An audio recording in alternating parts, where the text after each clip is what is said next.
I don't know what you guys want me to say anymore. I really don't know what you want me to say. 3-10 in their last 13. To think they were 2 games away from the Stanley Cup Finals last year, huh? Crazy.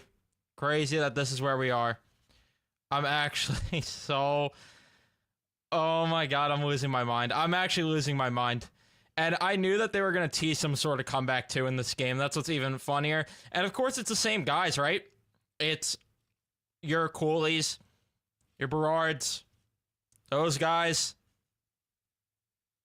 That's all it is. It's the same guys night in, night out. Your Heatles. Everyone else, forget about it.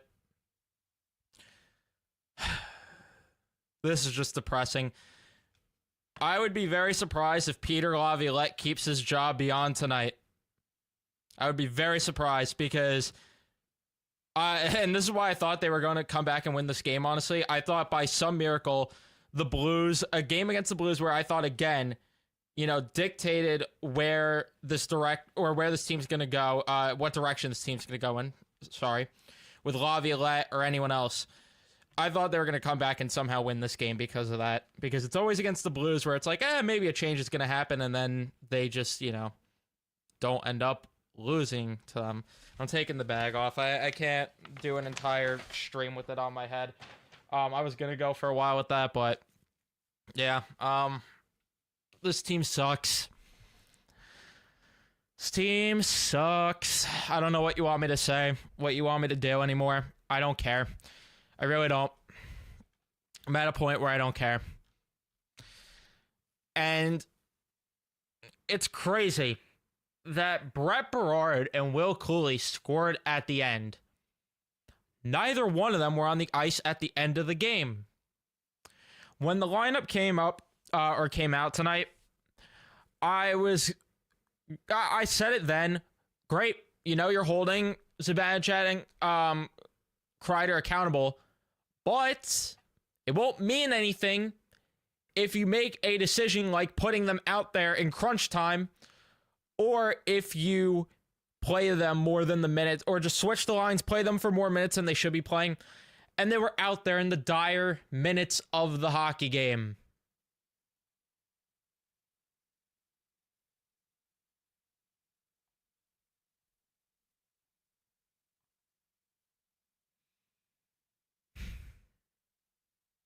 Ryan Lindgren, out for lunch today.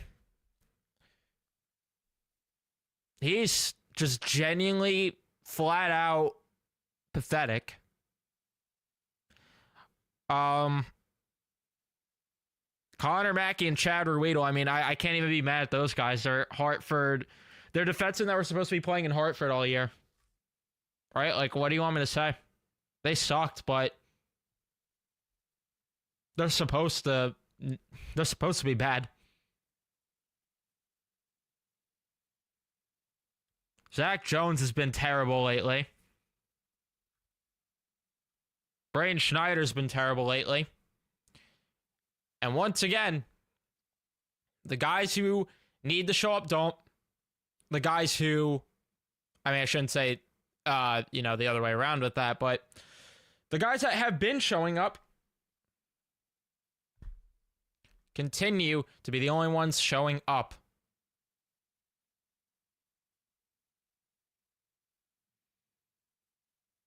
This team is more of a lottery team than a cup contender at this point.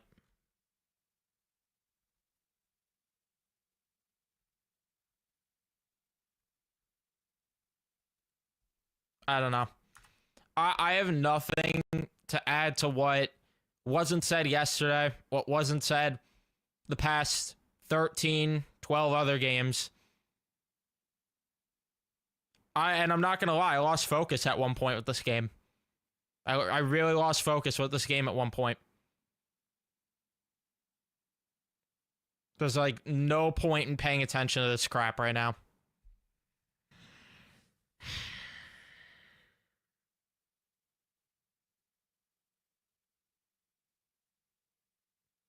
I could have just watched the Knicks. Could have watched football. Could have done anything else but here I am watching this crap to make content on.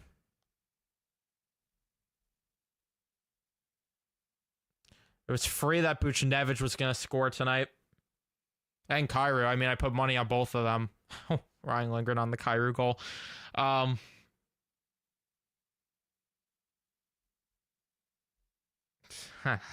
It's just bad. This team spends so much time. It's amazing how they put more energy into complaining to the refs than actually playing the sport they're being paid to play. It's crazy, isn't that? Man, wild stuff.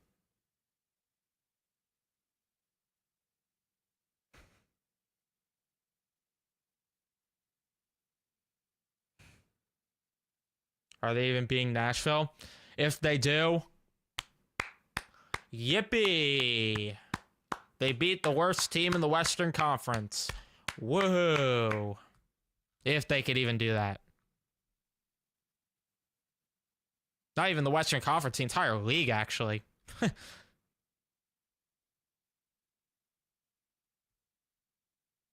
I don't know. Every time I think it's his last game, it's not. So I'm not even going to pretend to speculate. I'm not going to speculate anymore. I'm not going to pretend I know anything with that. I have no clue anymore. I really don't have a clue. Yeah. And what's sad is the score doesn't indicate the way this game went. Because the Blues, if they were able to make any sort of tape-to-tape passes at points in this game, oh, they would have got annihilated. They would have got freaking killed tonight. And they were, in general, getting killed tonight until the score, because too late goals by Chris Paul. And I'm tired of hearing about Knobloch, too. I'm sorry. I'm tired of hearing about this, because I'm so tired of hearing that, well, this core is not good enough, but then people are also turning around saying, well, they should have hired Knobloch. It doesn't matter who the coach is. Scotty Bowman could come back and coach. And prime Scotty Bowman could coach this team. They're not doing shit. It's the players. Laviolette, I get it. He's not making good decisions. He is not immune to blame. He blows. But so does the rest of this team.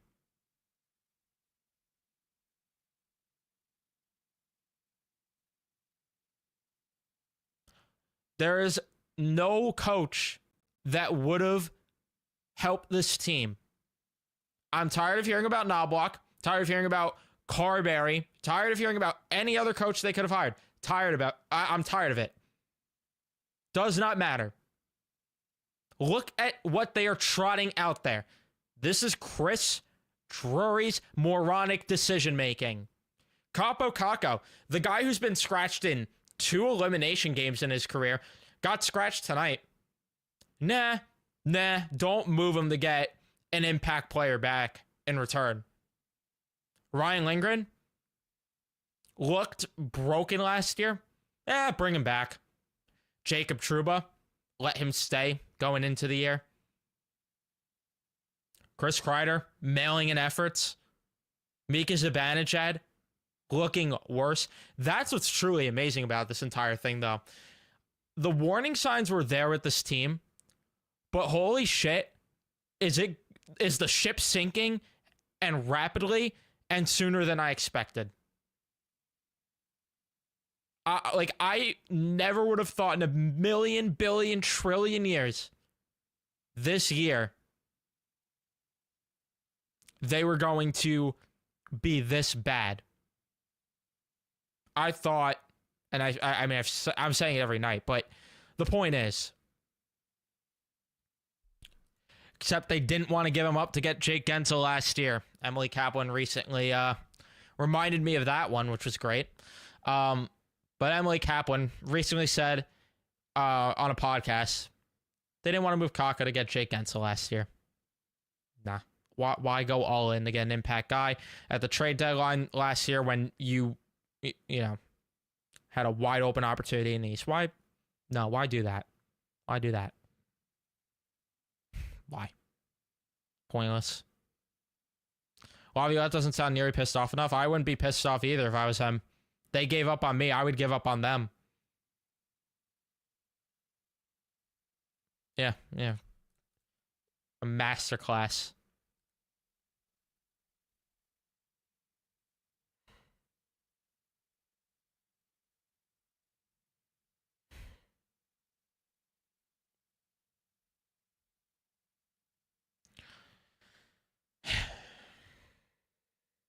I don't know what there is to say.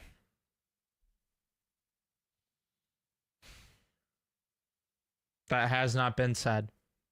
It's 13 consecutive games of garbage.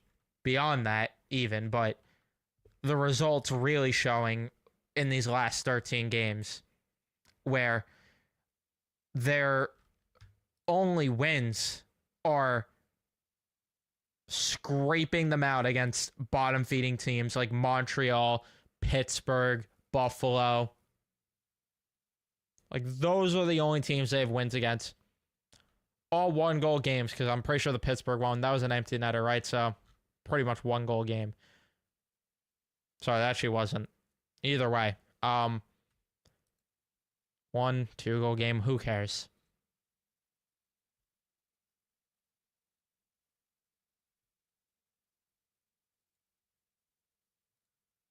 It's an understatement.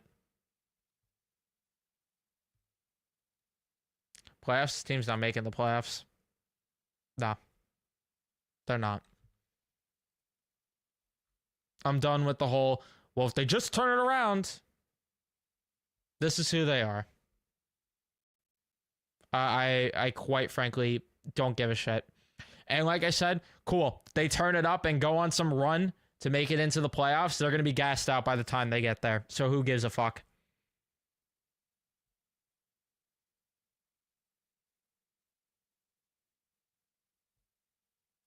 Yeah, Ottawa and Philly are ahead of the Rangers now. The Rangers might be behind Pittsburgh soon enough. What happened to Othman? He got hurt. That's why you haven't heard about him. And yeah, they are a lottery team. They'd be a first round knockout. Yeah, I mean, they're not getting there though. They're not. At least though, I can enjoy my spring/summer sooner. I guess that's the silver lining in all this. I'm going to Nick's wedding in May. I could not. I don't have to worry one bit about doing a post game stream from there, because that's something I was trying to think about. Is the fact that I might be there during a playoff game, and I got to do a post game stream, but I don't have to worry one bit about that. No, they're not playing into May. They are lucky if they're playing beyond April. They are lucky if they're playing more than the regular season games in April. There's no saving them. They have not got to the tough part of the schedule, and they're free falling. This is who they are. I don't give a fuck. They're not making it. And I could watch Mets baseball, yeah. That too. Could watch the Mets over this crap. Imagine telling me that I'd be saying that last year.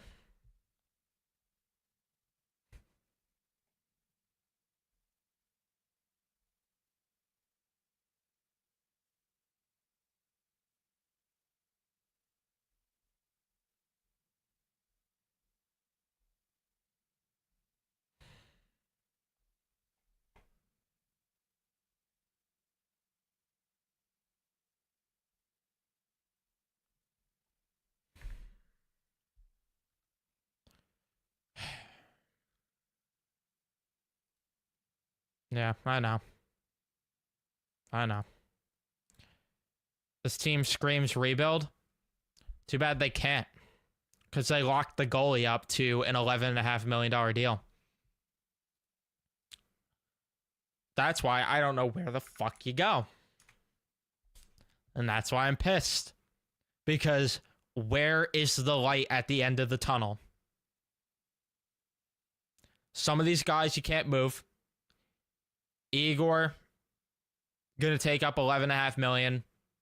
You can't rebuild with a goalie making that much money in the prime of his career. Retooling even. So I don't know where the fuck you go. We're lucky if we get a new GM at this rate, Nick. That's the problem. Are we gonna get a new GM?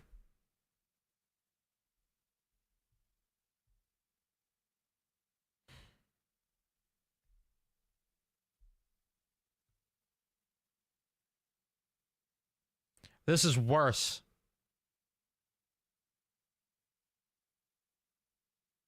This is worse than that. Because at least those teams didn't look like a lottery team until the end of his career. At least Lundqvist was putting up 920, 930 save percentages.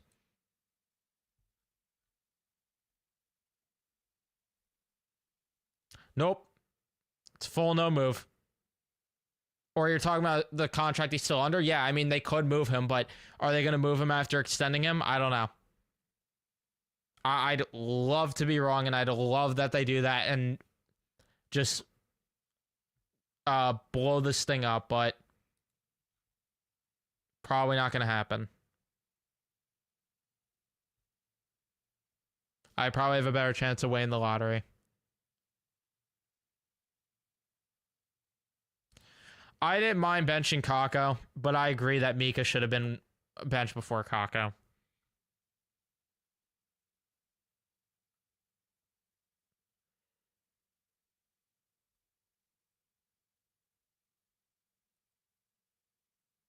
Yeah, now they're entering their Minnesota Wild era, as I've been saying.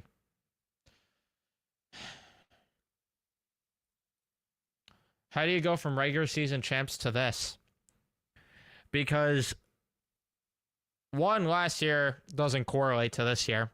And I know that's obvious, but I'm just saying it. And two, there were so many warning signs. And this is why going into the season and in the offseason, I was as pissed as I was. This is why last year at the deadline, when they did not go all in, I was as pissed as I was. Because last year, with where they were in the standings, with how open the East was outside of Florida being there, that was one of, if not their best chances, one of their best chances to win the Stanley Cup. Despite the warning signs being there to show it's not sustainable, results alone, everything else, that was their best chance. And Drury decides to get Roslovic and Wenberg at the deadline. Those were his ads. But the warning signs were there. And that's why in the offseason, I really did not give a fuck about what they were doing. This is why I was pissed off that nothing changed. Because everyone's like, well, how could you be mad? They're running back the President's Trophy winning team. One, that second line last year was not going to sustain production. Two, cracks in the foundation. Three, teams around them got better. A lot of teams around them got better. And that's why I was pissed. I wasn't being negative, if you will, to be negative. It's because I don't react off of cold results. I react off of what could be sustainable. Is it going to translate for the long term? It's great they're doing it now. What is it going to mean in the future? That's my problem. That's why I was pissed off.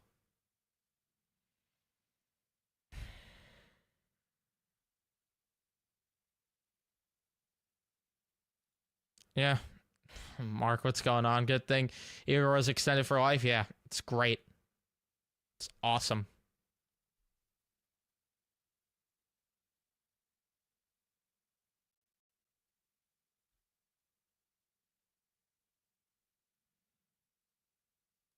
I don't know if you saw this on my Twitter, but the way Laviolette favors Meek and Kreider over the kids reeks of favoritism, which we've been seeing the last couple of years.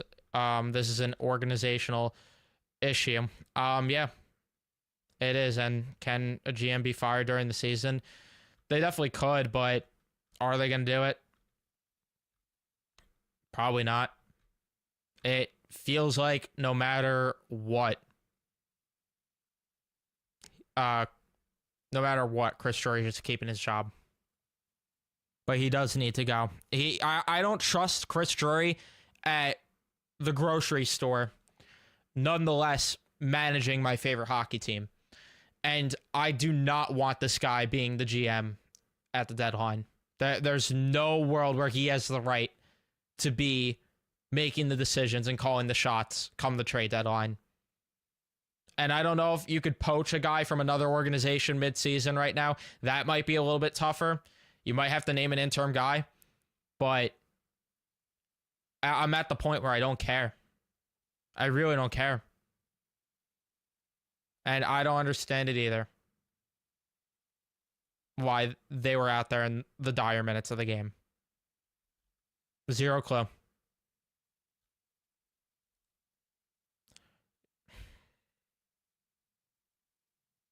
Don't vomit yet. We still got lessons to learn. They weren't good enough to beat Florida. If they went in last year at the deadline, who knows? But hindsight's 2020 either way. It doesn't even matter anymore. Like, I don't know.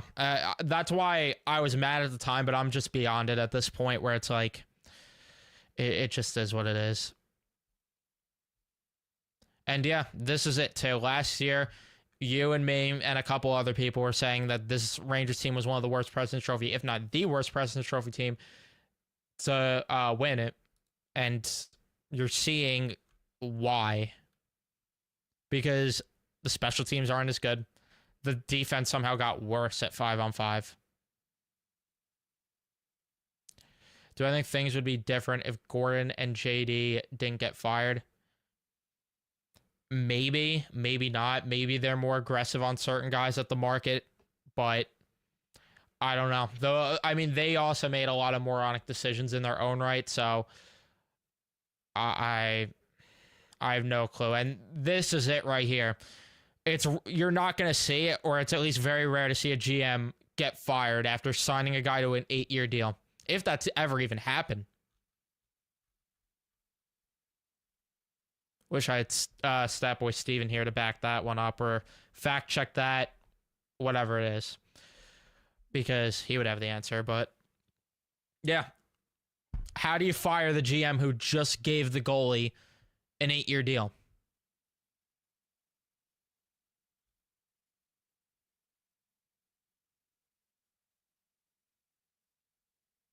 And I don't either, Dennis. I've had it. And yeah, I don't get it either. And I get this. And like I've been saying, Laviolette is not immune to criticism. He's made a lot of boneheaded decisions in his own right. But I can't sit here and say that he needs to be the first guy canned still.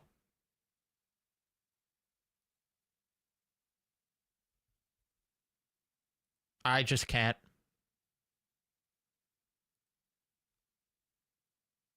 But he probably will be. Because how are you going to fire Drury before Laviolette right now? Like, it's just easier to replace Laviolette than anyone else. Personnel-wise.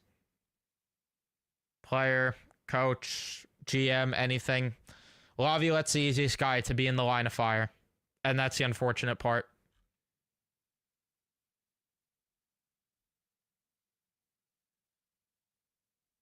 When Othman's healthy, I agree with this. As a Devils fan, I felt the same way for years. For this one, hard to really give any kind of words of wisdom when all cures are done. Behind the bench fans just suffer. I mean, it's working out right now for the Devils. They took more of their time with their rebuild, and they're starting to get rewarded for that. And the Rangers just didn't go that route. And once the Devils players start to come into their own, I mean, they have guys under contract for very friendly deals in the prime of their careers. And if not, they're going to be in their prime soon. And they're going to build that experience. And they're going to be the problem of the league. That's what I want this team to be. But instead, no. Rush the rebuild.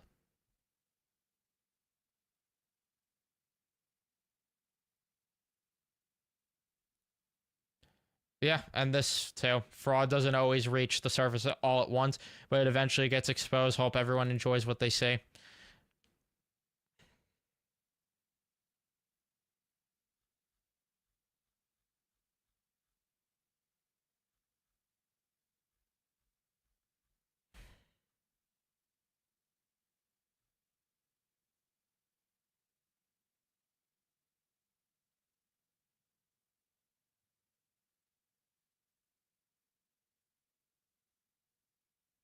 And this is fair. I can't argue with this. With the way some of the core guys played, maybe the deadline wouldn't have changed anything last year.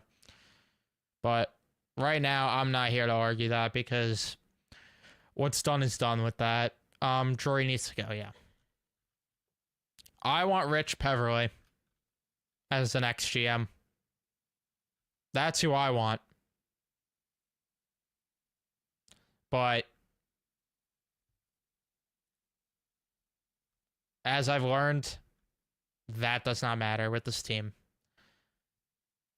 Does not matter one bit. And no to Quenneville. I see everyone in the chat. Quenneville's not the answer. This team is already a PR train wreck and just a train wreck in general to begin with. No. Do not, like, that's only adding to the drama. And to tell you the truth, Quenneville's just not the answer coaching-wise either. Sorry, he's not. Like, good for him winning those cups in Chicago. One, that was a long time ago at this point. Two, he got handed a lot of good talent. And once that team started to tail off, you started to see them constantly either missing the playoffs or being first round, second round exits. And Florida, they get rid of him, and the next year they go to the cup, and then last year they won the cup. Quenneville's not the answer. Sorry.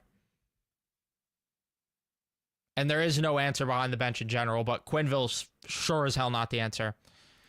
Peverley is with Dallas right now. He's like their director of player development, scouting, and stuff. He's the one that found Jason Robertson, the one that found Rope Hintz, all those guys. That's who I would want as the next GM.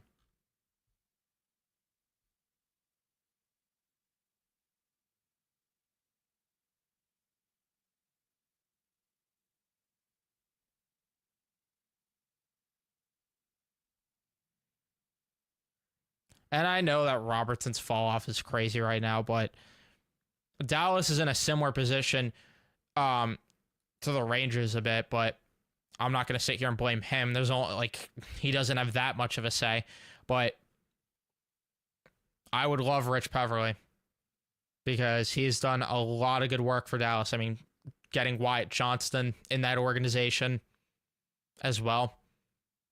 Stankoven.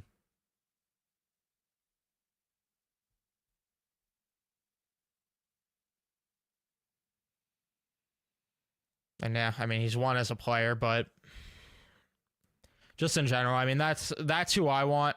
Harley as well.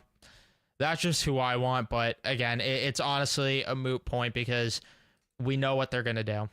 They're just going to keep Drury around, or they're going to hire a guy that would legit that makes no sense to hire. Bork, Heiskanen.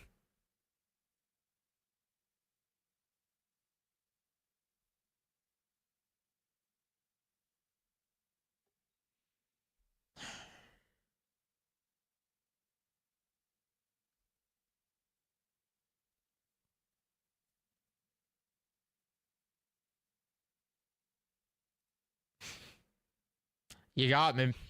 You got me on that one. I'm not even going to sit here and argue otherwise.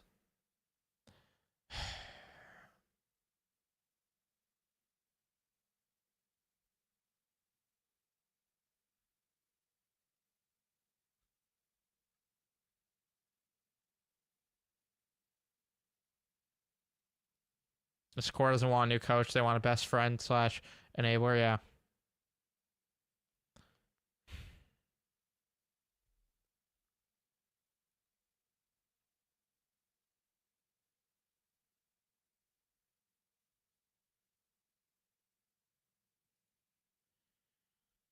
And if he's laughing, good for him. I mean, he did say it. He did say it right before he got fired. He was the one that really said it initially. And again, Gallant was an idiot in his own right. But he said it, that you could have all the talent in the world. Does not matter if you don't put in the work and you don't play the right way.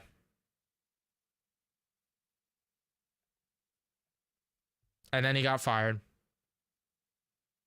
Because, oh, accountability. He's being mean.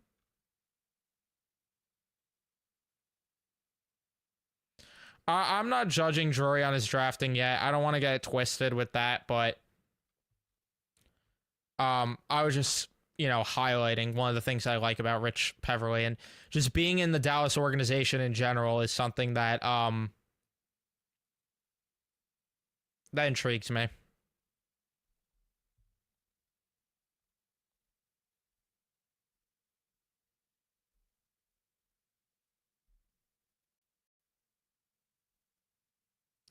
For me, it's this, and it's what he doesn't do. It's more of what Drury doesn't do versus what he does at points.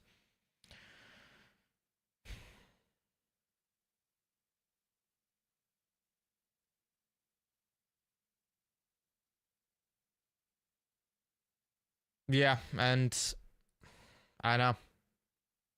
I don't understand why they did not wait on this one. Still head scratching to this day. Why they didn't wait until the deadline to assess where they're at.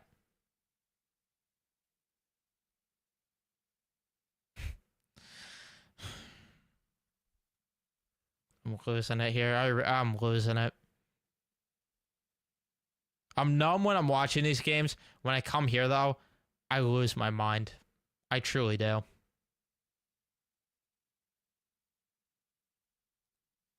Yeah, how dare go on criticize these natural born non-winners.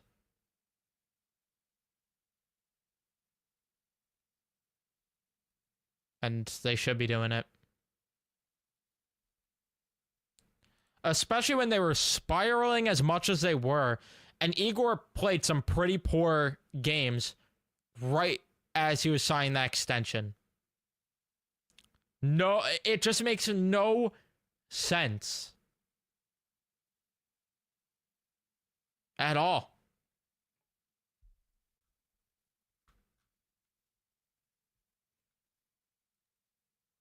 Soft entitled players, yeah.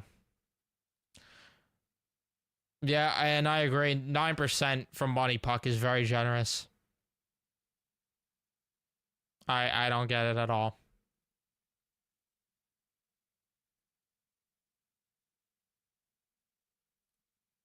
I know. You would think they'd think about their feelings. You would think.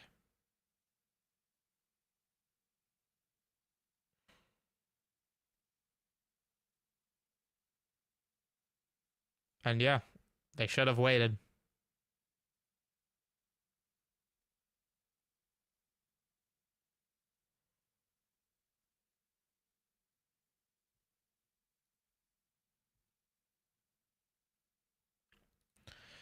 Ronnie Lindgren is terrible. Wolf shit, dog shit, whatever type of shit like describes the worst, like whatever the worst form of shit is, that's what he is.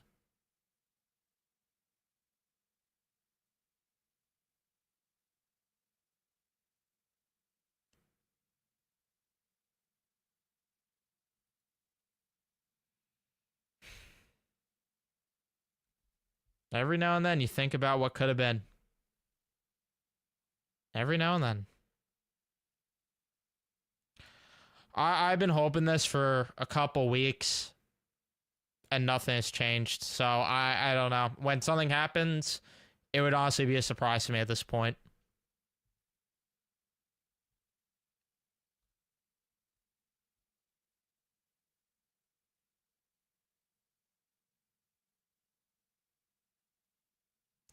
I don't want Drury making those moves. I really don't.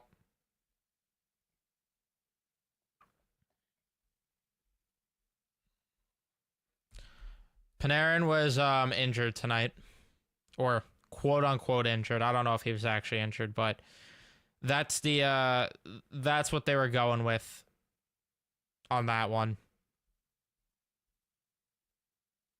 I don't know if it was a thing where they're saying he's injured because they want to hold him accountable or bench him, whatever it might be.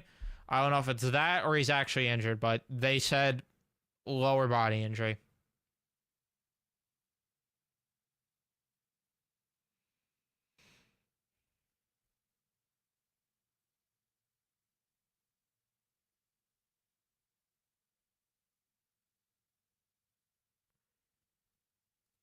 It's not worth paying $100 to watch this team play. Forget 300. If tickets dropped ever to 100, nope. No fan should be watching this team play in person. Nobody should be paying to, unless you're going to a road game where, you know, at least you're getting to see another city out of it. No, they're not worth your time. Not at all. I wouldn't go for free either. I'm with you guys. I wouldn't go for free at all right now. That's just me at least. But no shot in hell I'd go for free. No way.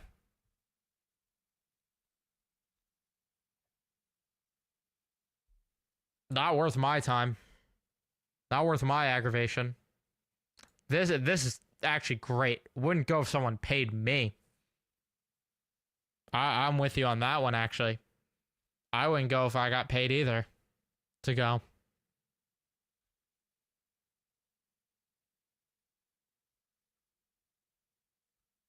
Horrible product, yeah.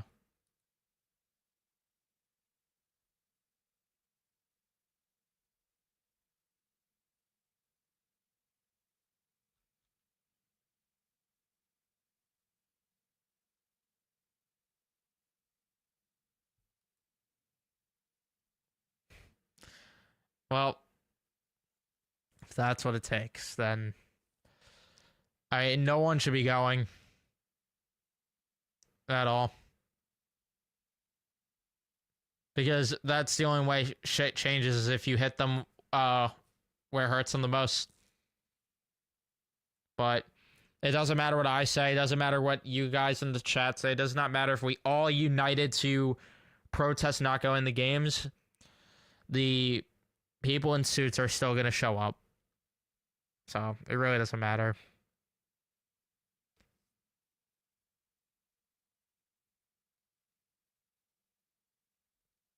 Shit versus poop.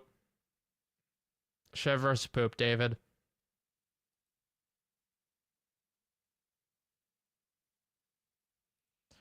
I wish that we could make... I wish I had that much pull, and I wish that I could make that happen, but... Again, people in suits will just... People in suits either way are just gonna buy it out. You'd have to do a reverse boycott like the Oakland A's did. Where you fill the building and just start, like, sell the team chants, fire Drury chants. It's really all you could do. That would actually like maybe change something.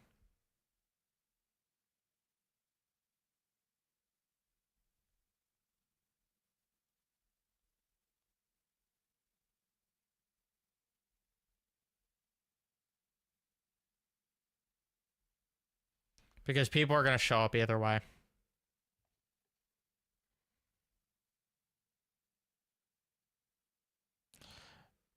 No suits on Saturday night games. I guess that's true. What is your happiest Rangers memory and the worst one?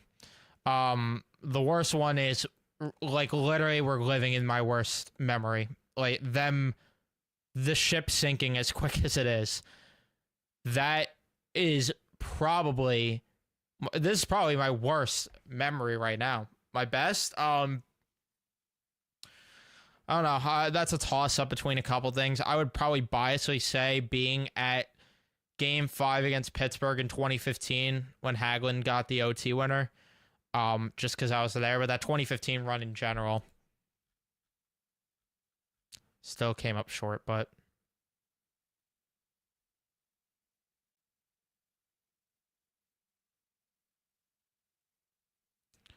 what's going on with this team is that they are getting exposed for the issues that they have had for a while now.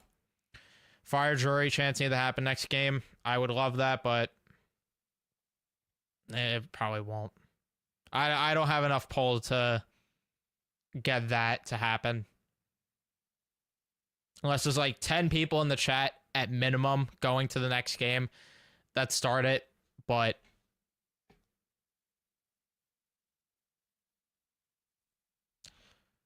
they don't even get booed loud enough.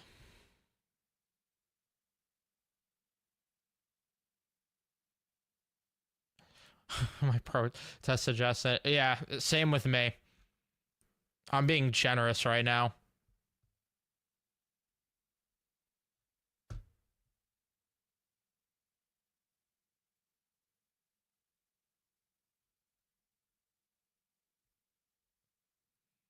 The alumni team will play better. That's what I'm saying, though. It's like none of what I'm saying right now is gonna matter. Yeah, Pavin sucks has been old, but it gets the casual fans into it.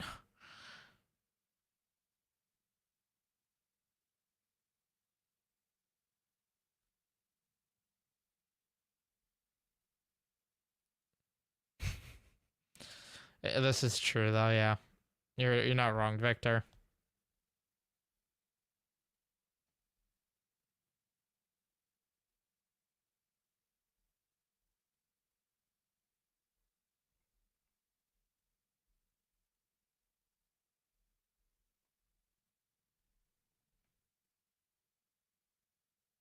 Most people at MSG these days are not real fans. Yeah, well, when they price the real ones out, yeah.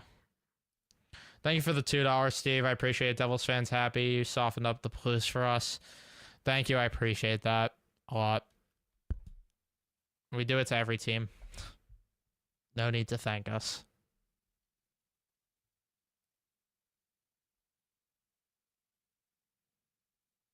And this is what I'm saying. Yeah, it doesn't matter. MSG is just going to be full either way.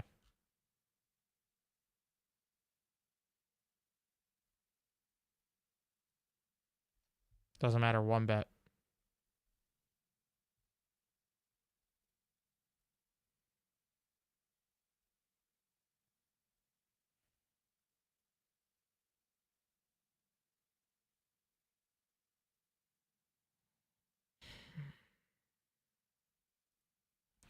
And that's why I don't show up. Like, I was going to games consistently the past 2-3 seasons, especially.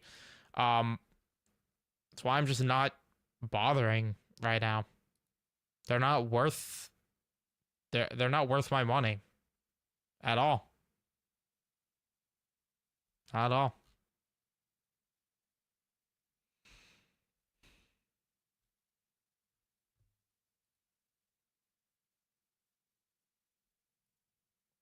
Yeah, Biz was right. This was definitely right. I mean, you're not giving money to Rangers ownership, so I mean that's up to you. If you want to be miserable watching this, then no. I mean, if you're gonna be miserable, don't go. But if you could find a way to enjoy the game either way, then go for it. But I don't know. You better be freaking. Yeah, I'm not. I'm not advising this or anything, but if it was me, I would be downing a lot of alcohol. I mean, T, YouTube, T. Don't demonetize me.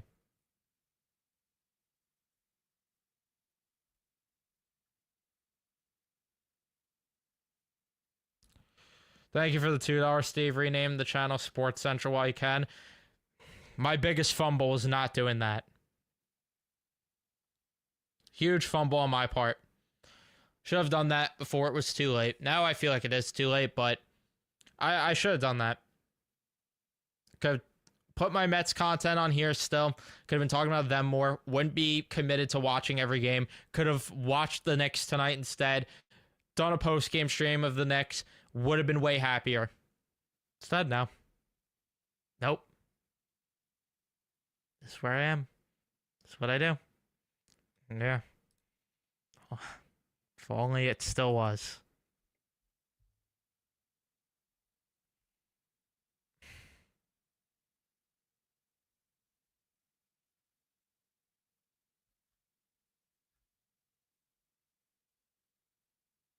And yeah, this is true.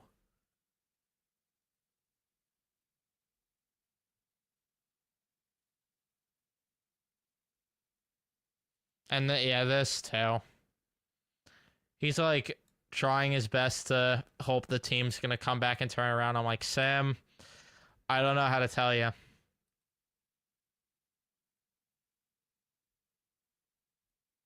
But I do have a guest joining me now on stream who I'm sure you guys will be happy to hear from, even though he's probably just as lost for words as I am. But we have Philk from Big Apple Hockey joining. What's going on? Oh my God. Where do we go from here? Yeah. I just saw a comment from Bill Agnew, poor Valaket. Yeah, I mean, I feel like it's yeah, he's thank you everybody in the chat. Hello everybody, thank you. I appreciate the outpouring of love here that I'm getting in this chat right now. I love it. So thank you all for supporting. Support Evan as well as us. We appreciate you. But yeah, that comment from Bill was like right on, man. I didn't get to actually see what was going on, but you could tell in the second period, like in the second intermission, like he was not having it. He was not having it. So, and to go to NYR fan 3193's question, yeah, I would imagine a change has to be coming soon. Thank you, Evan, for plugging that. I appreciate you. Whose comment was it? Yeah, this one. Yeah, it's gotta be. It's gotta be. But you said it. You fire the coach, it's a cowardly way out. Like, it's not the coach, it's this core. It's rotten, absolutely rotten. We could call it rotten apple hockey with the way that they play. Like, Mark gets demoted to small apple hockey when he's like in his like vintage Mark mode. Like, they've gotten demoted to rotten apple hockey, the way that they play. And like firing the coach, like, what does it do? You reinforce this team and you give them a slight boost, and okay, great. Maybe they make the playoffs and they get absolutely destroyed in the first round because this team just doesn't have what it takes to win. Yeah, John Radigan, small apple hockey when he's full Mark mode.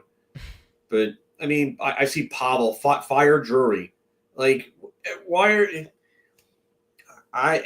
I know everybody's calling for Jury's head and this and that, and I don't know. I just you gave Igor that dumb extension. You didn't need to do that right now. You could have done that towards the end of the season when you figured out where you wanted to go with this team. Now you look like you just look dumb. You look dumb. You look dumb for doing it, and that's totally on Drury and the organization. Like whoever was like really pushing to get that deal done before figuring out what the hell is going on with this team. It's just one of the worst moves they made recently because now you're stuck with this. And like even if you try to retool, like are you getting Mika Zibanejad to waive no trade? I mean, No, well, if Dimitri's right about this, that Drury made that deal to save his job, he I looks think as it's true. lost. Then, no, go ahead. I'm sorry. No, I was just gonna say I think that's the case, though. Yeah. He looks as lost. Did you see what Laviolette said about Kako, Evan? No, I didn't see it. What'd he say? Oh man, this reeks of desperation. He goes, so they asked him why healthy scratch Kako. He goes to get fresh legs back into the lineup. Like that just reeks of desperation. Like that to me, that's a coach that's like on his like to me that sounds like he's on his last leg. Yeah, that he's gone. I don't know if Well, it's tomorrow or when, but he's gone. I don't know, man. I Larry Brooks said the other day. I mean, Logan's completely right about that. Like, please, like yeah, desperate. You're right, Carson. Desperation is a stinky cologne. It absolutely smells, reeks. But if anything, I feel like we're at a point where, I mean, they're just not responding to him. They're not like it. Why? Well, Bill, I hope I hope I you already follow put Larry Brooks because all that, Larry Brooks said they had no interest in Quenneville, and I don't think they do. I really don't. and I don't think they should either. No, I mean, to me, he's like the one guy that I could really trust to right the ship in terms of on ice play. But it's all the stuff that he neglected in Chicago, all the other stuff relating to Kyle Beach that I want no part of. Like if I you could still let worry that, about coaching in general. It's like Florida, they fire him because of all that, and then, the next season they go to the cup, and then they win the cup this past season. yeah, and they win it with a pretty damn good coach too. With Paul Maurice, you've been there one or two other times. I know he lost with Carolina in 0-2 to Detroit. But, I mean, nobody was beating that team. No one. Colorado was the only chance. They were the only chance. You had Peter Forsberg leading the scoring, leading all playoff scorers, and he got knocked out in the Western Conference Finals. I mean, that Colorado team they were good, but they were not good enough to beat Detroit. Just not. But yeah, it's you put Kreider on the fourth line. His play does nothing. He doesn't look any different. He just doesn't seem to get the message. Zibanejad doesn't seem to get the message. Like, I mean, I'm with Steven Greco on this. Too many prima donnas. Too many prima donnas. Yeah, Matt, you guys missed out on 97 to 04. You or 98 to 04, really, because 97 was a fun season. You guys missed out on that. You're lucky. I just remember my last memory of Rangers hockey in the playoffs was Eric Lindros literally water skiing past Mark Messier to put home an empty net goal.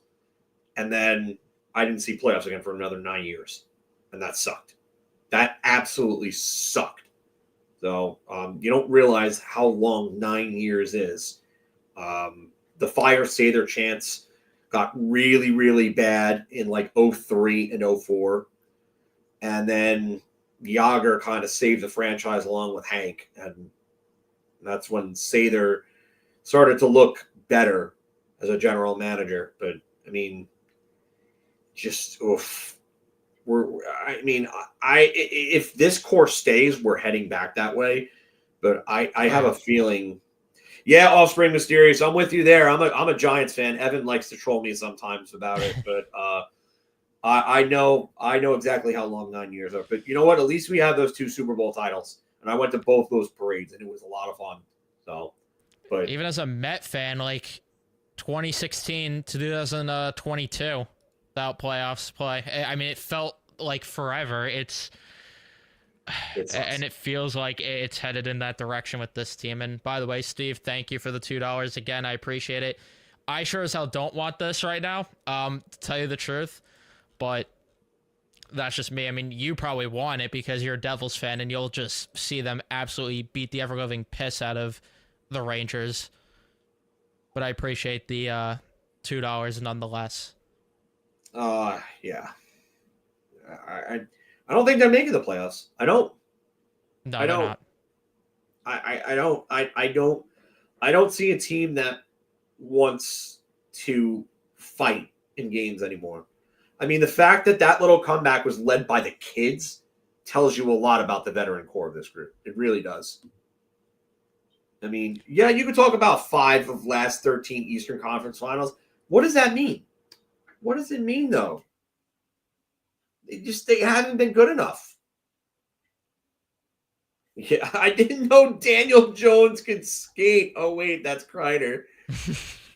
Oh, God. Well, I mean, if Kreider fell down a lot more, then he probably would be Daniel Jones because Daniel Jones, runs and then gets tripped up by, like, the paint on the field and falls before he scores a touchdown. Oh, yeah. I wish there was an effort at times because Chris Kreider, I mean, it's just, he's invisible every night at this point. There's just nothing from him at all. I feel like he could be the next one out. I really do. Like, I'm starting to get, like, he just looks checked out. Hey. What's up? Jump in.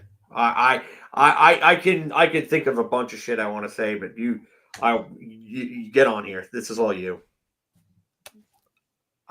I mean, I don't know what to say. I mean, I know me, Evan, you. I mean, we've been calling out this stuff for the last couple of years now, and it's finally starting to come to roost that this is who this team is.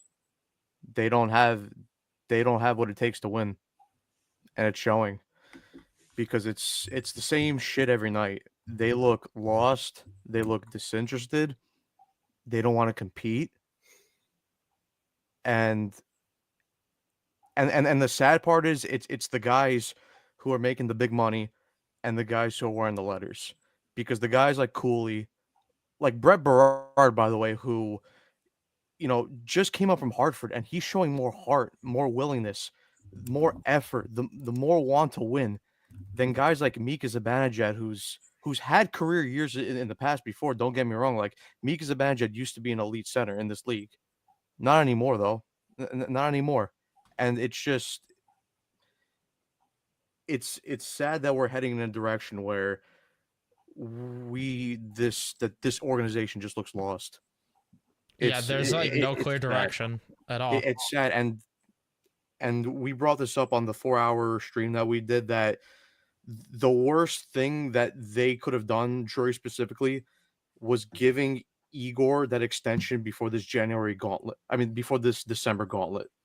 If you wanted to give him the extension, and you know me, I would have never agreed to an extension. But if you really wanted to give it to him, you should have waited until the end of this month. Because you put him through the trials, through the test of this month. And now we're seeing it. I know on the last stream you guys did, Phil, I put in the comments that by the end of December this team will be dead. Yeah. And you kind of, disagreed with me a little bit, but not necessarily disagreed, but I didn't want to just say it just yet, just because I thought maybe they could show some fight. But it seems like ever since Drury sent out that memo, this team is literally folded like a $50 suit from Caraco or something. Yeah, I mean, no, so, listen, I get that. Like, I know, as fans, you never want to be doom and gloom as always, but I've just seen too much evidence from this team over the past couple years that I'm like, they're they're dead. Yeah, They're dead. this is just who It's they are. over. I've seen it, and I felt that I've had enough evidence and statistics to back up the fact that I could say that, yeah, by the end of this month they're done. And you know what? They're probably done by now already, because I mean, even look, they're gonna play Nashville on Tuesday. Is there any guarantee they're gonna go into Nashville and beat them? No, absolutely not. No, that's the thing that's sad. This was supposed to be the easy part of the schedule, playing Chicago, Seattle, Pittsburgh, Buffalo, all these teams, St. Louis, Nashville, and they're going to come out with what, 2 or 3 wins? Pathetic. You know what the craziest part is that like after that Nashville game, I think like the next 10 are like murderers row. Yeah, just bury them. Just put them It's 6 feet under now, because outside of Chicago, and I mean, even Columbus might be better than them at this point. Maybe I'm disrespecting Chicago, who beat them recently, but Chicago beat the Islanders today. it's. I mean, Maybe I I'm mean, disrespecting Chicago a bit, but either way, from after the Nashville game to the end of January, you might as well just bury them 6 feet under, because they play like 2 non-playoff teams: Chicago, Columbus, Utah. Sorry, 4, and Montreal. Outside of that, every other team's above the playoff line that they play. And that's even if they get to the Utah game, like anywhere close to a playoff position. No way Because they the do. next 13 games, the only teams I think that are like under 500 that are not playoff teams, like as presently, well, 3 of them I think are Boston. Is Boston a playoff team right now? yeah, they're third in the Atlantic right now. Oh, so that's even better. Oh, that's just great. So that's 12 of the teams in the next 13 games are all just playoff teams that are all legit contenders right now.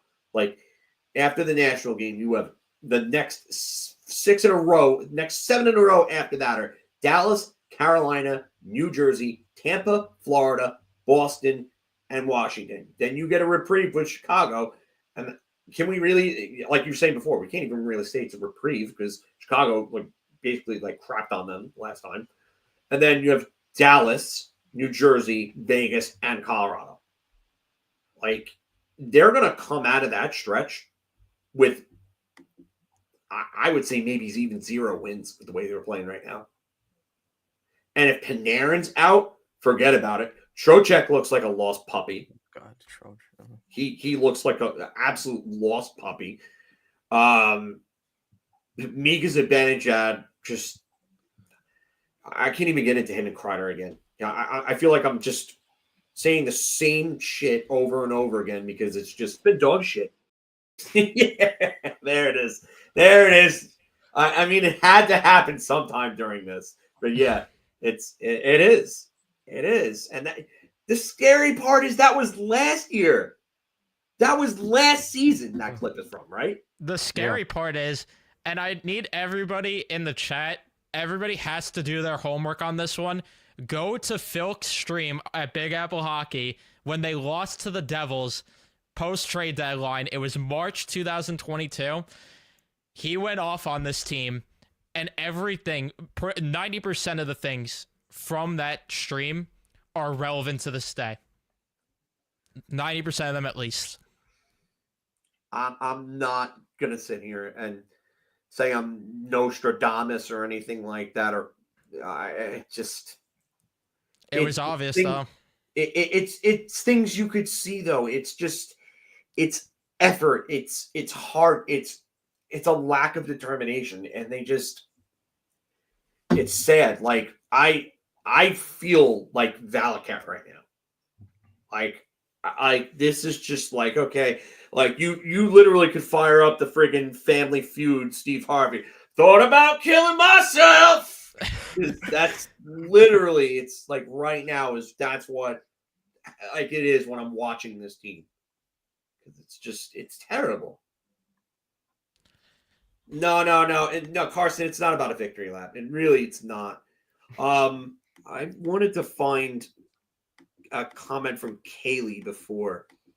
She said somebody was rolling his eyes in his back in his head.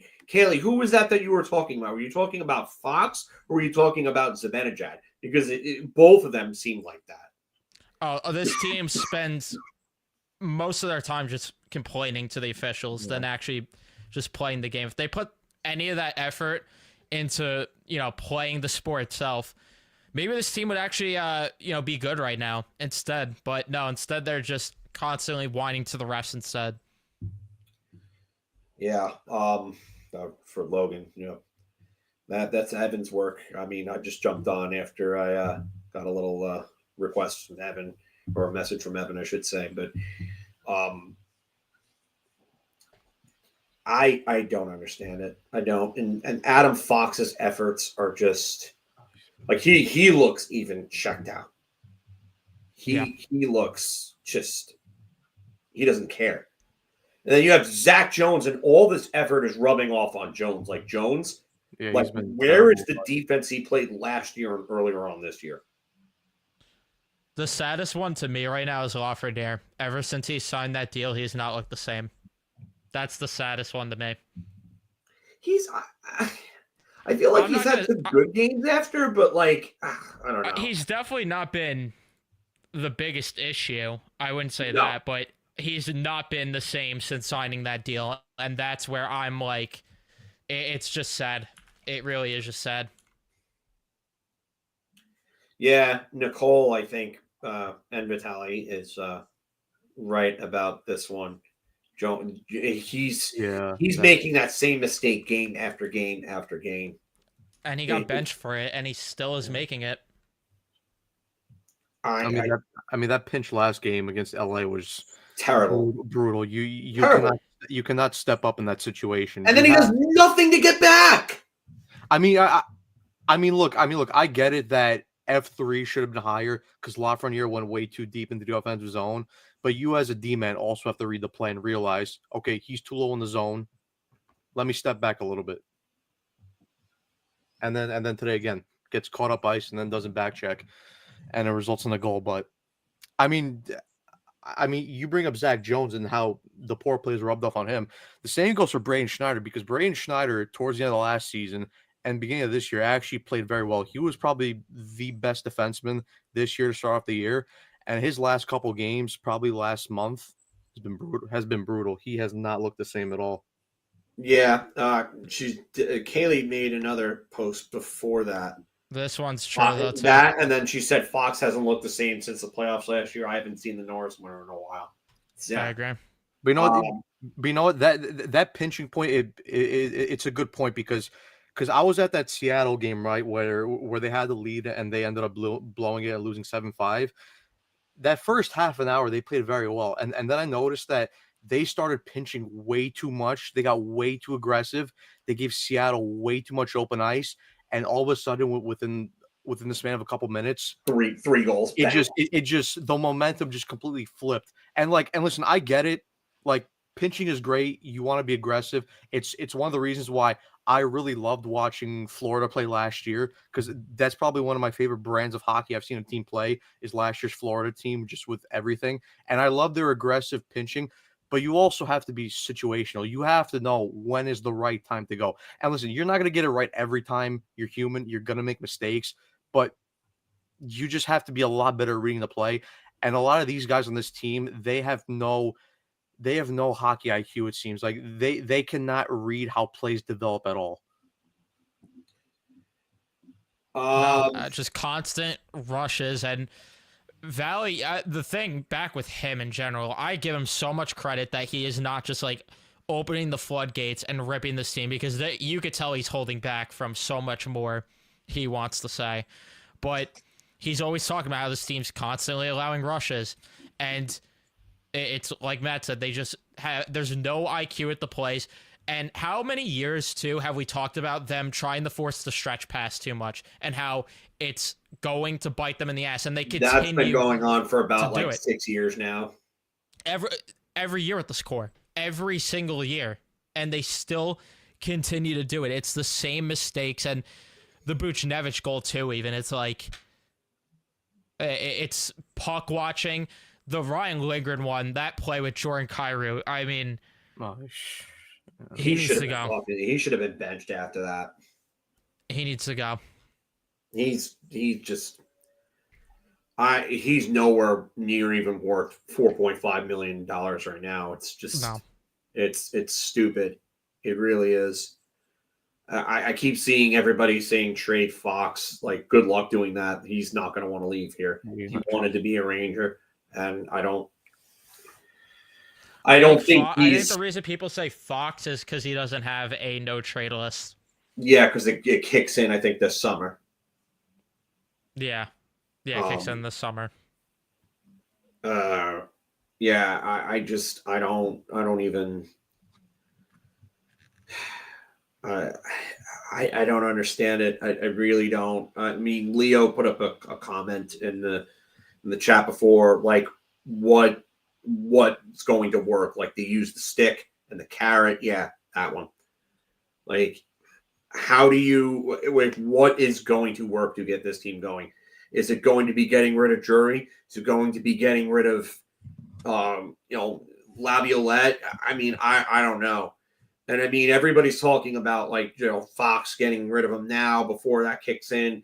It's like Brady Tkachuk. Brady Tkachuk's also kicks in like this season. I mean, I think about it right now. I would think about trading. I mean, Ottawa passed them in the standings at this point. Yeah, Ottawa probably will. I mean, I don't know. They're in a playoff spot now, Ottawa. Raymond Tapia, I'll tell you right now, Dolan is going to get in on this. He's going to. This continues. He is going to get involved. And I'm surprised he hasn't yet. But, I mean, he's going to get involved. And if you guys remember, right before the helmet throw, Emily Kaplan put out that tweet that said Dolan is now heavily watching this team. And that was right before the St. Louis game. And that was the game that saved Gerard Gallant's job for a short time. So I wouldn't be shocked if Dolan steps in. And if Dolan steps in, heads are going to roll. All right, so I know people who have worked directly under him, like high up within the organization. I will tell you right now, he cares a lot about this team. He really does. He may not know hockey like from his ass from a hole in the ground, but he cares about the teams he owns. And once he gets involved and he starts putting his hands on things, things change. And they change radically. And we've seen it before. So I would get scared if he starts waking up and starts looking at everything. I mean, I want everyone to get fired basically, and I've said it, like, obviously Laviolette isn't the main problem for me. Like, he hasn't been great this year. Like I'm not fully exonerating him of any blame, but like the people that just sit there and say, like, oh, fire Laviolette and things will change. Nothing's going to change. Maybe there might be a little short-term boost, but within a couple months, everything will revert back to what we're seeing right now. And like, if you're going to fire Laviolette, you have to clean the entire house. Drury's got to go too. And then this core needs to be blown up too. But I don't know how you do that right now when you just extended Igor for 8 years and $11.5 million. That's why, again, the time of the extension made absolutely no sense. But even if they do clean house, I don't trust Dolan one bit to hire the correct people. Because we've seen it many times. Like, Dolan steps in and neither will have a say in it. And things turn to shit because, I mean, even look, like, I've said this multiple times, when you go back to 2018 and when they first announced the letter, that was a great idea. It was no, absolutely not. But back to what I was saying. I said that the other day on our stream. I have to deal with the comments every stream, and I tell everyone the same thing. But like, back to what I was saying, like, in 2018 they had the right idea with sending out the letter and going in the direction of a full rebuild. The problem is that they never stripped down the team enough to the point where they were that bad and even like in the years like to finish 2018, like they weren't great, but they didn't finish near the bottom. 2019, they weren't great either, but again, they didn't finish towards the bottom. And then 2020, they had that before COVID, they had that good run where they looked like they might have made the playoffs. But the point which I was saying is Dolan was not patient enough. He said, "Oh, this team is like close. Let me try to speed the rebuild up and try to get my playoff revenue." And I'm like, but here's the thing with a rebuild, you can't rush a rebuild. It's like art. You can't rush art. You have to let it progress naturally. And because of that, because of the want of speeding up the rebuild, we're now in this position. Look, I don't know how much better in a position we would be if they just let the rebuild alone and just develop naturally. Like we don't know that obviously, but I'm 100% positive that we'd be in a lot better spot than we are right now. Yeah, and back to the point with Laviolette, it's like my fear is that it's going to be worse, if anything, because it's what we said before. They're going to get a coaching bump for a bit. Maybe they make the playoffs. They're not going to have enough energy in the playoffs from grinding it out in the regular season down the stretch. And everyone's going to be like, we'll give this core another chance with the new guy with a full training camp and everything. And then we're just back to square one. And then it's round and around we go. So there's really just like, I don't know. I have no idea what they could even do. And this Igor extension really just fucks everything so much more because it's like you have to try to win with him. You can't rebuild with him. I don't know how you move him. I really don't. I don't. One, he's probably not going to waive, and then two, like who's going to give up that much for a guy who's not putting up numbers commensurate to his AAV?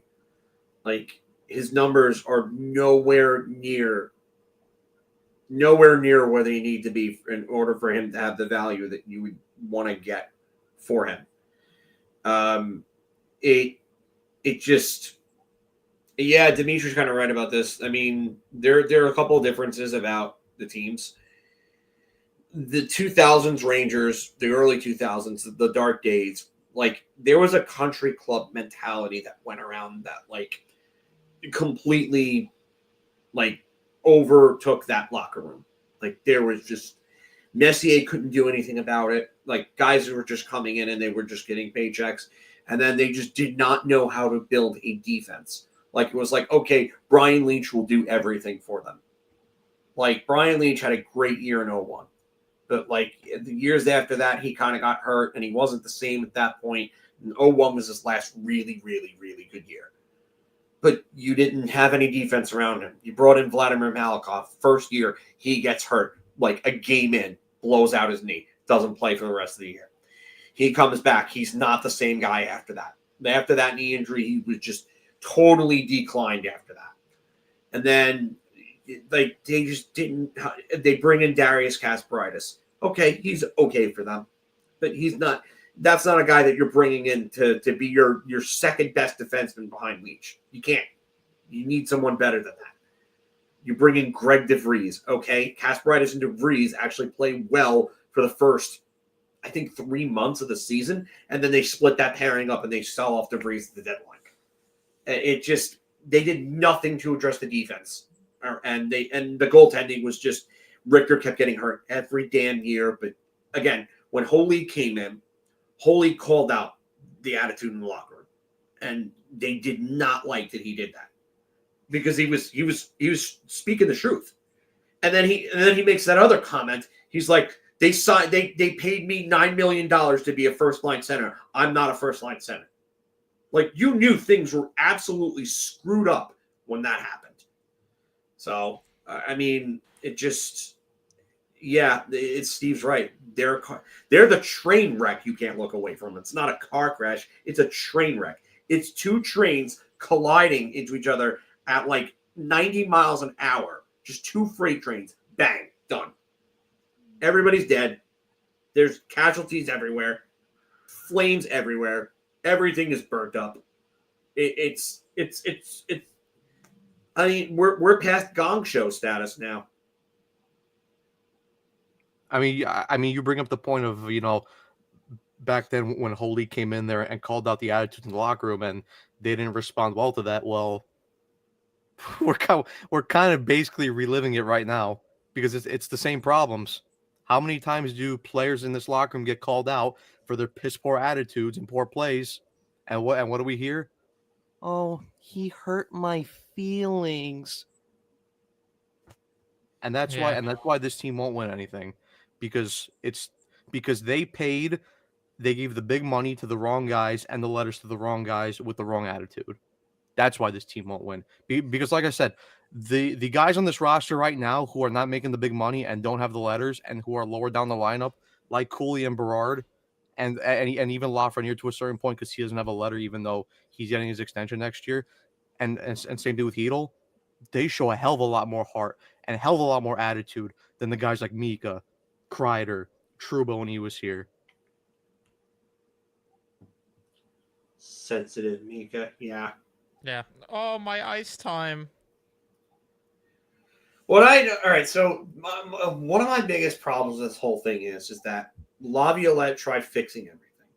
He tried, and I don't know if Mika went to Drury and said something, but why was it that they cut his ice time?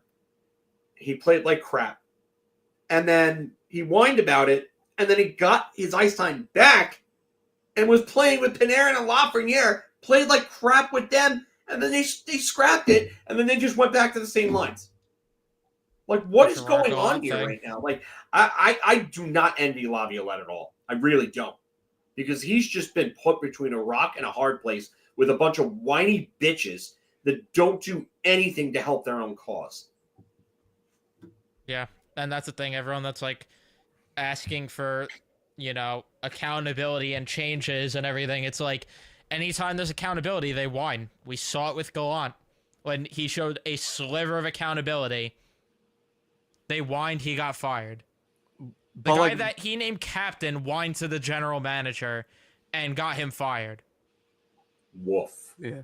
But if the things that were true and we heard in the offseason that this roster didn't respond well to Goodrow being put on waivers and forced out, and then Drury trying to force out Jacob Trouba in the offseason, and then that ultimately fell through and he came back. But if you're complaining and moaning about that because you don't want to be held accountable for being bitched around in the conference final, because let's not sugarcoat it. Yeah, that series went 6 games against Florida. That was not a 6-game series. It was not at all. The only reason why it went 6 games is because Igor basically stole them 2 wins.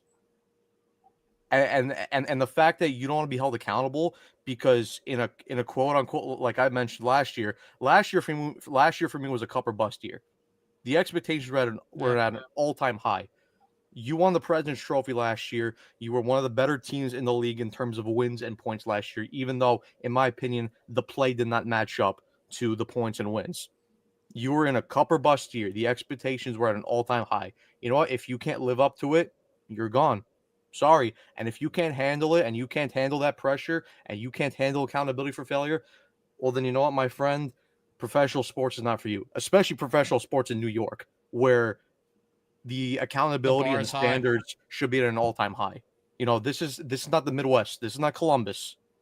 This is not St. Louis. No offense to St. Louis, but this is New York. You're expected to perform here, and if you don't, you're going to be held accountable. Leo's comments. I don't know if he took something in Ibiza. Maybe he was hanging out with Captain Ayahuasca, Aaron Rodgers, somewhere in the middle of whatever jungle he was in, doing peyote and whatever fucking ayahuasca shit that they're on together. Maybe that's what he was doing, because it seems like he looks like he's a freaking meth addict out there. His eyes are constantly shot. He has this long hippie hair. He looks like he'd rather be at Burning Man freaking doing heroin and EDM and Molly and shit like that for EDM bands and fucking shows and all that other crap. It just, he looks robotic out there. He just He looks like he belongs at Woodstock in 1969. That's what he looks like. Yeah, well, I mean, if he had that type of music taste, yeah. But I think he'd rather be listening to like Swedish House Mafia or like his Walmart Avicii looking ass, fucking sitting there like playing levels on repeat while he's freaking sitting there like missing pucks and turning it over to the Chicago Blackhawks because he doesn't want to get hit in the corner because he's Kleenex soft. Like it just ugh.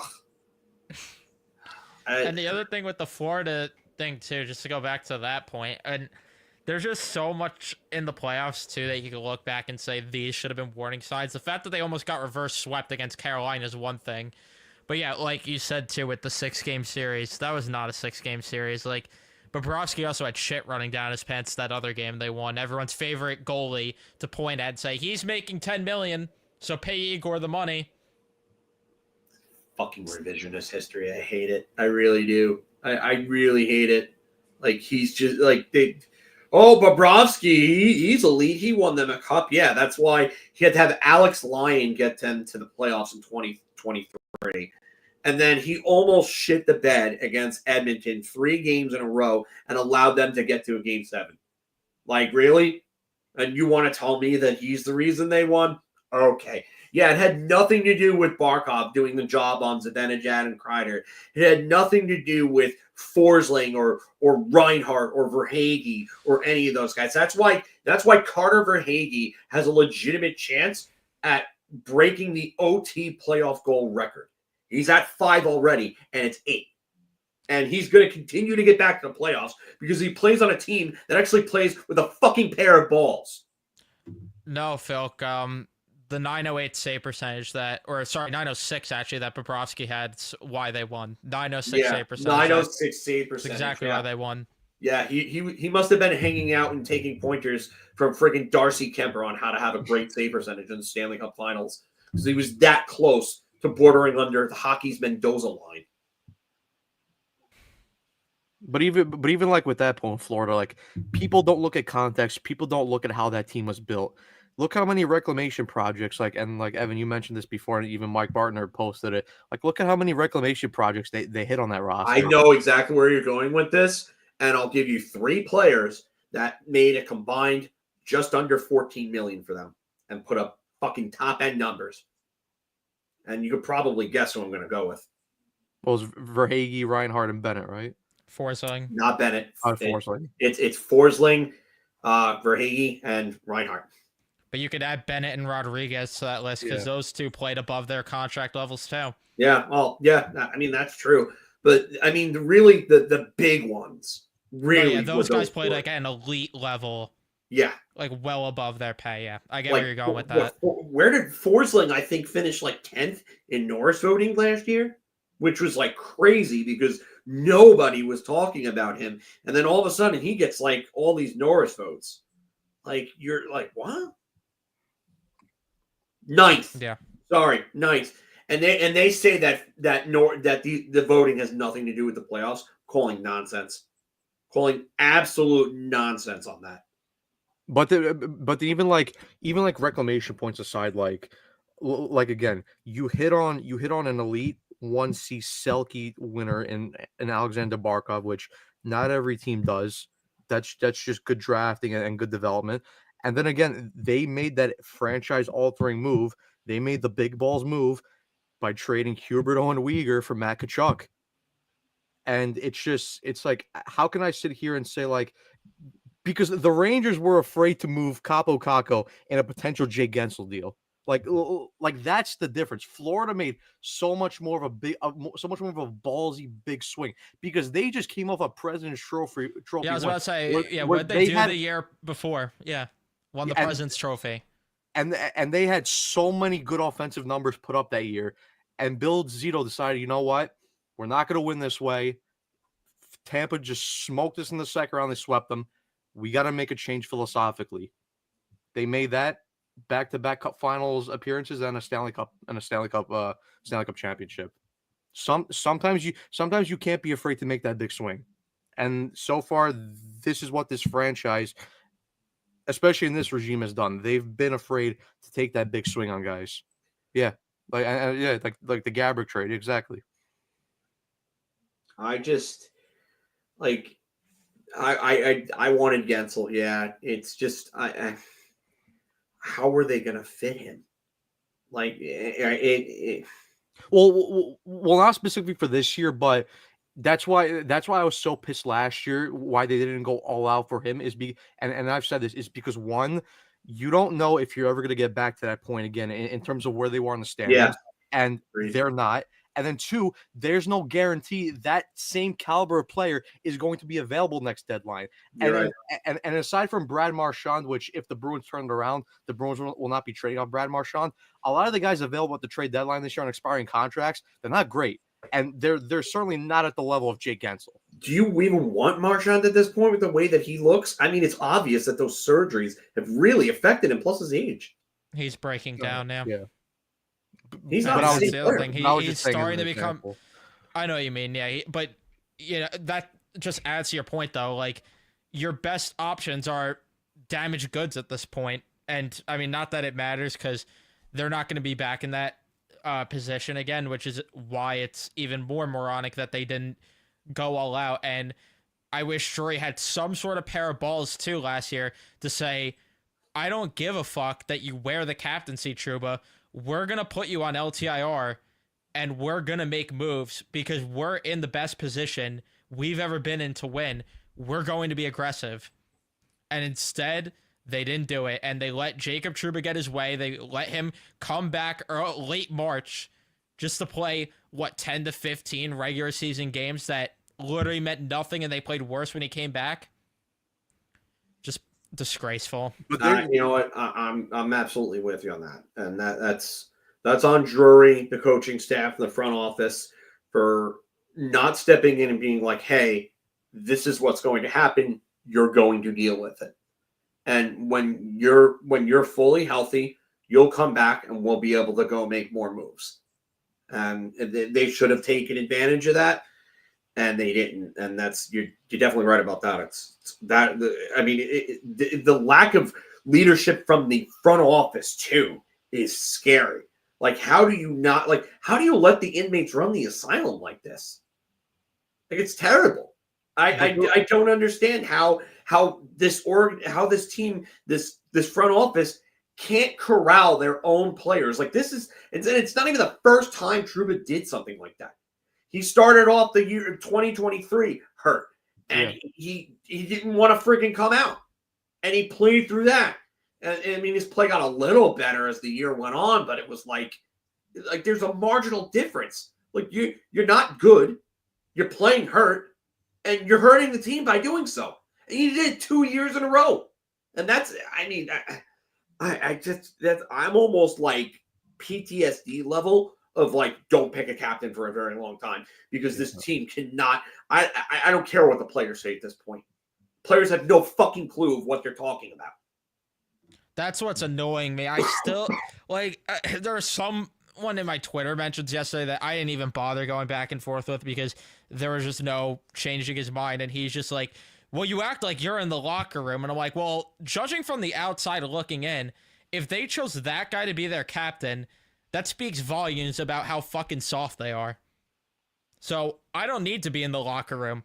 From an outsider, I could see that they're fucking soft. And it was clear when they named him captain. I don't understand it. I saw somebody earlier in the chat. I don't remember who it was. And they said, bring in Tortorella. Like Tortorella would make them all cry. If they brought in Torts, there would be mutiny after the first practice. Oh my God. They would hate him. They would absolutely hate him. They would quit on him. They would quit on him immediately. Imagine you gave Keenan this core. After the first 5 minutes, they'd be bitching and crying and rolling around on the ice, complaining. And you guys have seen the Road to Victory '94 video. Yeah, multiple times. Like Richter and Leach, and the way they talked about him. Oh my God, man. Oh my god. Yeah, I don't think Kreider likes Tortorella. Oh my, that's oh my god. The other comment I just saw in there is just out of control too. Leo. Yeah, that one. Yeah. That's just, oh my god. Yeah. I don't understand how this team is way. Yeah, this is actually a good comment for E47 here. Cooley has more points than Lafreniere. Like, how is this possible right now? Yeah, especially when Laf just got paid to be one of the top point guys. Yeah, I don't know. He needs to work on his defensive game big time. Yeah, that's because like there were like, remember how he played in like the World Juniors and in like Rimouski, and like he would like take pucks away, and he wasn't like the greatest defensive player, but he would make some efforts where you're like, holy shit, like it's a pretty damn good competent. Like, yeah, I don't get it either. I don't get how there's so many guys on this team that just have not improved in certain areas that we've been screaming for years they need to improve in. Kaka with his skating, Laugh defensively, Fox with his skating. Yeah. I mean, how many times have we talked about those guys in particular? I'm laughing because I actually thought of you, Evan, during one of the plays. You see that play where Sam Carrick had like a 2-on-1 and then he spun towards the board? Yep. I was with my friend. I was like, what the fuck is Carrick doing here? He has the hockey IQ of a fucking brick. He's actually the modern day. He's our current Greg McKegg. Yeah, right I was about to say that. Dude, I remember there was a play. I've seen one of the worst plays I've ever seen from Greg McKegg. It was an odd man rush, and he like took the puck and went into like the corner, and they got no shot out of it. And I literally just sat there with the most confused look on my face. I was like, what the fuck just happened? Like, and Sam Carrick did that. I was like, this is so McKegg-esque. And I was like, I literally thought to myself, I was like, Evan has to be having like a fucking conniption right now over that play. Because Carrick, he hates, I know you do not like Carrick. Oh. And Carrick's a dumbass. Like, second free agent off of the board. Oh my god! What the fuck did they see when they were entering July 1st and we're like, you know what? 3 years, $1 million. Second guy off the board. Welcome aboard, buddy. Like, I'm like, if you watched last year, the guy was a rotational piece for the Ducks. Like that perhaps he barely played for the Oilers. Yeah, that is a red flag right there. And I'm like, Blake Lizotte was right there. He was right there. I really wanted him. No, it's also just stupid because it's like you're signing your depth players before important pieces to your team. Like that would be like the Mets if they went out in free agency this year and signed like David Robertson before signing Juan Soto. Like, why the fuck are you signing bullpen pieces before getting actual key guys? I don't fucking get it. But yeah, I lost my mind. And Greg McKegg made the worst play you've seen. He might, for the top 5 worst plays I've seen a hockey player make, Greg McKegg might fill all 5, honestly, because he was that bad. Although Carrick's gonna get there, and yeah, at least we got his pancakes and maple syrup. That's right. Pancakes. When I hear pancakes, that's not the player I think of. I don't know. I don't know if you guys remember this story, but this was a while ago. You guys are very young when this happened. When fucking Dustin Penner fucking injured himself eating pancakes. Oh, look that one up. When did that's a generational thing. Oh my god! Just you could literally Google Dustin Penner pancakes. And what was this before 2012? Oh yeah, this was like, oh my god. So this was when he was back on Edmonton. Yeah, around like that time, like I think like shortly after he signed the offer sheet. It's just fucking. Oh my god!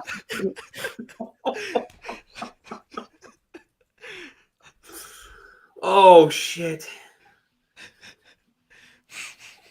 Like if you Google it on an iPhone, so the first thing that comes up is that Dustin Penner got hurt eating pancakes. Like it's just, yeah. Well, now I'll think of two guys. I'll think of him and I'll think of Sam Carrick because oh, when no, they that signed was him, afterwards. And listen, at least Dustin was Penner bad. scored a clinching goal in the Western Conference Final to send the Kings to the final. Sam Carrick ain't doing none of that shit, okay?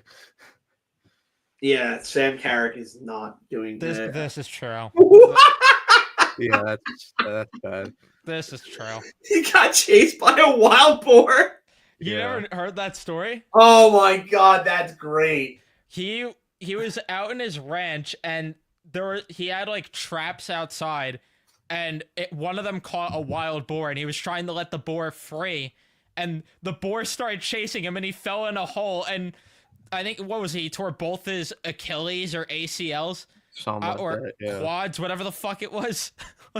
He fell in a hole and got hurt while rehabbing. It's either between that or when he just disappeared out of nowhere after the start of the COVID year.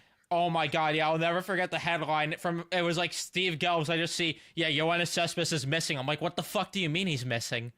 Like, where'd he go? Like, what the fuck do you mean? And they're like, yeah, he's not in his hotel room. We don't know what happened to him. I used to listen to WFAN back then, and I remember like the guy who used to call into the Boomer and Carton show and do all the fucking stupid songs, and he had that Yo Wayne song. And he was just so cringe, but he kept making the nobody likes hockey songs like the Boomer Esiason just to troll Boomer.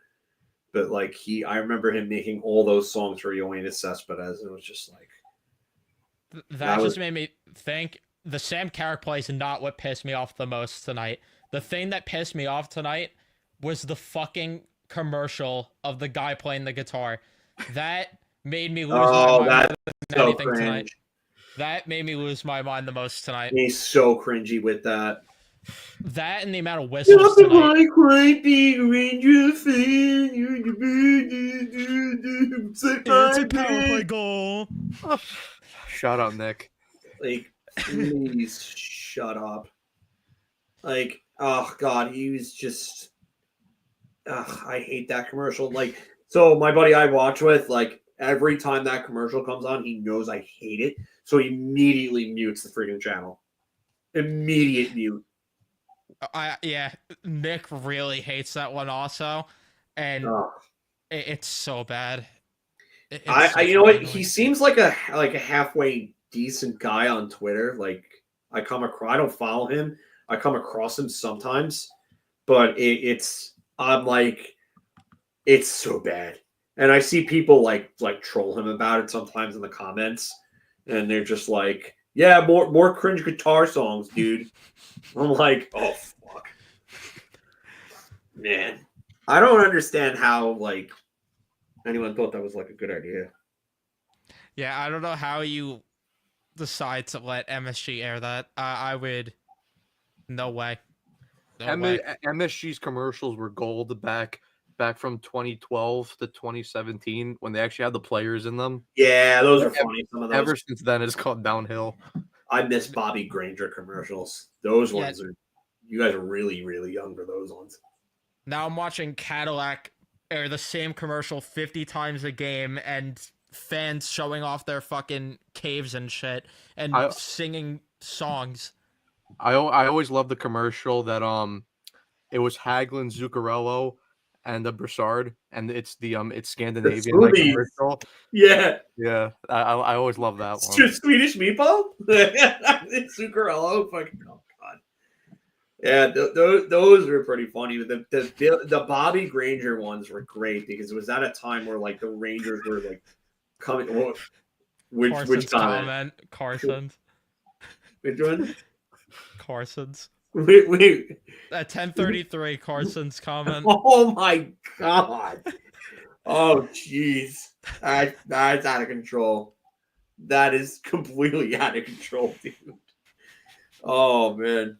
Um. Yeah, those Bobby Greener commercials are great. Like, and then it was like right after the Peter Forsberg one. I think they might have stopped it because I think they kind of went like a little overboard because he was like cursing his head off with that last Forsberg one. And then they made one more after that where he came back and he was silent. Oh, the Dominic Moore one is the best one. That and the nobody bumps into my goalie. Oh no. The Yager one was great too with the Czech supermodels. Oh my god! How do you tell them you look beautiful? Yager goes like "Sterostekluste" or something like that, and they go up to him and they say it. They just start beating the shit out of Bobby Granger. They throw him over the boards. Oh, the Shanahan one when Shanahan came in and he took the slap shot and hit him straight in the nuts with the puck. When he was he told him, "Yeah, shoot the apple off the top of your head," and he hits him nuts with a fucking slap shot. Oh, it's great. The laundry commercial. Oh man. And instead now we get these super fans. Oh god. Read the Rossi interest talented. Yeah, Sierra Modre. I don't think Minnesota wants to deal Marco Rossi. No. Especially because one, he's a first-round pick from them, a semi-recent first-round pick, and two, like this is a guy that fought long COVID, and people were saying he wasn't going to play again, and then he did everything that he could to like get back, and now he's actually turning into a really good player. So I don't think Minnesota is going to deal probably their best center right now. Yeah, they're not trading him. It's not happening. Right, yeah. Tomlin A-Bay. Oh god. Where's your dude that you always go to? The Family Guy. Oh, Pops. Pops, yeah. Pops, yeah. That's what I thought of the game tonight. Yeah. New York. All quit in New York, yeah. Thank God they got rid of that stupid slogan the right year because, oh my God, could you imagine how much they'd be getting dunked on with that? Pops for GM. The thumb point. Oh, God. I need to get the other GIF on there. Oh, jeez. So bad. Yeah, Kaylee's comment. No quit in New York, meaning the players refuse to let us get rid of them. Yeah. All right. Let's stop with the Blues 2019 comparisons. Oh my God. There was no. Yeah, I saw that one. Yeah. Yeah. Goodbye. I saw the clip where Lassie confronted Pat Maroon about that, how he hates the 2019 Blues for that. And I was talking about it during the game with my brother. I'm like, I fucking hate how they won that cup because every single time now a team's struggling, it's like, oh, 2019 Blues. Even though it was an outlier. The 2019 Blues that had Pietrangelo, Parayko, like a then in prime Parayko, like Jay Bouwmeester. Jay Bouwmeester was on like the back end of his career, still decent defensively. Gunnarsson, like they just had the right pieces in the right place, the right time. And sometimes if you can, Tarasenko, but I mean, you got a freaking 70-point Conn Smythe winning O'Reilly. Like they just had the right guys in the right time, and he just. The December 2018 Blues would kill the Rangers. They probably would. You're not wrong. They probably would right now. Oh my God. The Red Wings, what was it, 2019, where they were complete dog shit? That team, where they had like 19 wins, that team would beat this team right now. I think what was it, the 43-point Avalanche team would probably beat this team right now. Oh my God! I'd Yeah. rather watch the 43-point Avalanche team. At least they were expected to be bad. Gabriel Pereira, sneaky underrated trade I'd love for New York Rangers to pull off is Minnesota and LA one. Fiala for Faber. I don't think they have any type of piece that you can really do that with. Like who is your Fiala for? Who's your Fiala for Faber trade? Like That's not happening. That's not happening. The best part about that Avs team too was at least you had a guy like Nathan McKinnon and Gabriel Landeskog you can watch in, and then they lose the draft lottery, go down 3 slots to 4, and they they probably get end up with the McCarr. best guy in the draft. I mean, Right, unbelievable. And there were major concerns about McCarr because of the league that he was playing in. I think the last guy that got taken from that league directly was like Kyle Turris. And I remember Kyle Turris in his like draft years, like he was high up. Like a lot of people were talking about like he was going to be a real good player, and then he committed to Wisconsin. He just never ended up being the player that many thought that he could be. But you got to watch. You got to watch those like BCHL type leagues because it's a drop down in competition. Like Blake Wheeler got drafted like straight out of freaking high school, and then he ends up actually becoming a really good player. And it's hit or miss with that type of shit. Like it's why a lot of people like were like, okay, like they thought Colorado was going to take Heiskanen. Oh, jeez. Wow. Yeah. Wow. Yeah. There's a lot of teams that could probably beat this Ranger team right now. I think the corpses of like the 70s Russian players could probably beat this team right now. Oh my God, All right. Carson. Jaromir Jagr could probably come back and be this team's best player right now. Honestly, Like, yeah. second best outside of Panarin, maybe. But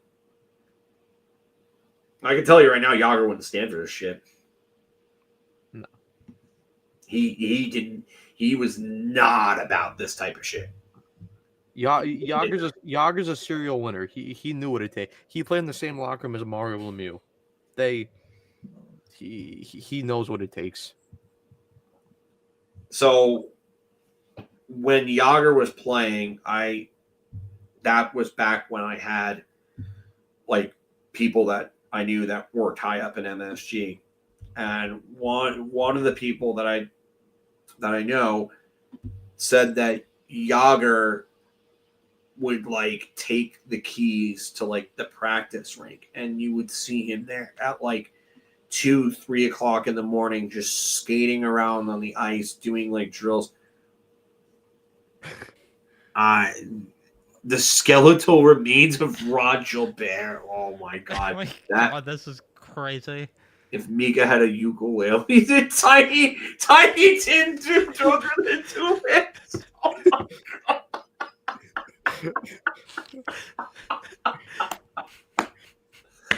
Oh my God. So there was I went to karaoke with like my best friend and like his family, and his brother did this at a karaoke lounge. He did Tiny Tim Tiptoe Through the Tulips because it was in like I think like Sinister or something like that. It was one of those movies it was in. One of those horror movies. I can't remember which one, but I just I laughed hysterically when he did that. I was like, "Are you kidding me?" The entire place was laughing hysterically because they couldn't believe he was doing that song, and it sounded absolutely absurd. And now I'm just thinking of that. Who's better, the Wonder Twins or Stevie Wonder on skates? Oh my God. I think Stevie Wonder might be a little more effective right now. Stevie Wonder probably hit the net better than Meek on a one-timer. Stevie Wonder and Ryan Strome, I heard, had a shootout. Stevie Wonder won. You could throw in Alex Wemberg in there too. Alex Wemberg is definitely allergic to open nets. And now all of a sudden he starts scoring in San Jose. Like, what? Okay, like, get out of here. Oh my God, New York sewer kid. Jesus Christ. Wow. I can't believe you dropped that name in there too. That's really that's a name. That's a name drop and a half. Surprised you didn't go with like Mia Khalifa or something. Like really? Oh man, this is bad. This is just brutal. This is where we are, though. This is we're about to go like off the rails again, aren't we? To think that, I mean, it already went off the rails when I started the stream with a paper bag on my head. Like we're already in. Well, they had that at the Giants game today, though. Guys, they were two guys that like I saw it on Red Zone because we pretty much watch Red Zone unless the Cowboys are on something like that because my buddy loves the Cowboys. Like I'm at the point where like I'll just get Red Zone highlights from the Giants and just fucking slam twisteds at his place, slam twisted tees. Fucking I was like, oh god, yeah. What was up with that ESPN broadcast? Was it Levy that called him the one-timer king?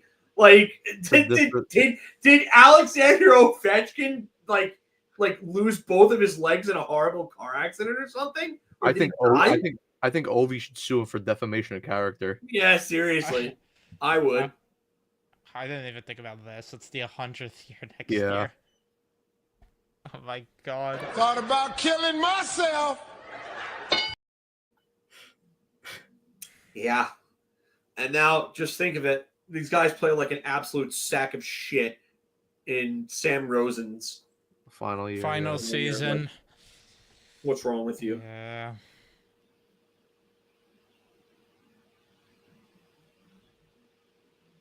Yeah, we put in a better full 60, more than full 60 than the Rangers tonight, but hey, listen, the only positive is we're 58 days or almost 57 days away from pitchers and catchers reporting, so we're almost there. Just go get me Bellinger and Walker, and I'll call it a day. It's fine. I can't remember the last time I was down this bad for baseball. Yeah. I did like the Devin Williams pickup for you guys. You guys absolutely fleeced the Brewers on that one. Oh, such a great trade. That was, yeah. So my friend Ishmael is a big Mets fan. He's like one of my best friends. He fucking goes, I'm bookmarking this one and I'll hold that over your head. I was like, fuck you. Start, motherfucker. But yeah, because I said, is this Cash God redemption season? Put like the dollar sign for the S. But I mean, it's kind of like a tongue-in-cheek high comment because every Yankee fan, whenever he makes a great trade, Cash God, and then they'll turn around and they'll blame him for everything. One comment. Oh God, that's man. That one up. Yeah, I'm not repeating that. I'm not repeating that. Yeah, no. Jeez. Did you guys see that? Leo brings up soccer. Did you guys see that guy, Mike Walker or whatever his name is, who like took that blatant dive on that guy where he like put his head against him and he acted like he got shot? It was all over Twitter. I was like, are you kidding me? Like, this is why I don't watch soccer. Because I can't stand that shit. I can't. Like when you're a bigger flop baby than LeBron James. What? That's everything. I'm responding to a comment. Matt will know what I'm gonna say here. That's but that's just a normal thing. It's always been like that. I hate that shit. I do. I really do. That's the worst. Is Kako gone in a trade by? No, I don't think Kako is gone. I don't.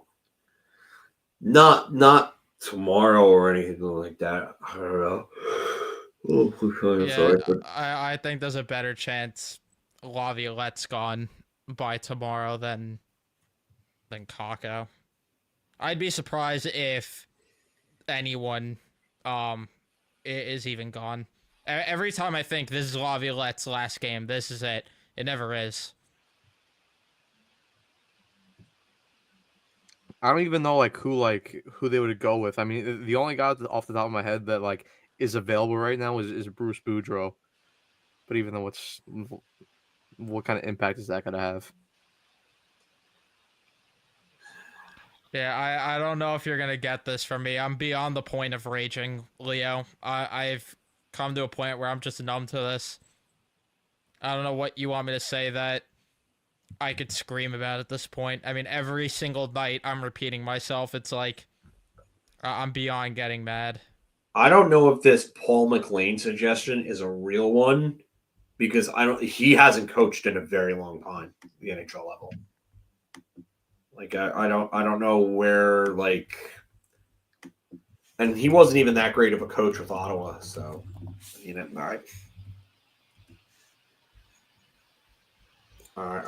know. I remember his look-alike behind the bench. That was funny. I remember when like someone called him fat. He was like, "Oh, that's new. I've heard walrus before, but fat." I remember that. I'm not even holding it in anymore, Chris. It's just like I'm beyond getting mad. It's really just that. When you see this like this for this long, like you've just kind of gotten used to it. Like Yeah. it's the dark days. Like what the hell are we gonna do? Yeah. Yeah, Jason Giambi for next Rangers coach. I know that's a Francesa reference right there, which I love. I love the Francesa trolling clips. Those are the best. Jason Giambi. Okay. It's just like YouTube Mike Francesa trolls. Yeah, I've watched that video like 100 times. No, it's great. What do you think about Giambi for outfield next year? I'll hang up and listen, Mike. Hey, you know what? Jason Giambi right now will probably be a better 1C than Mika Zibanejad, and that's not even a reach. Oh God.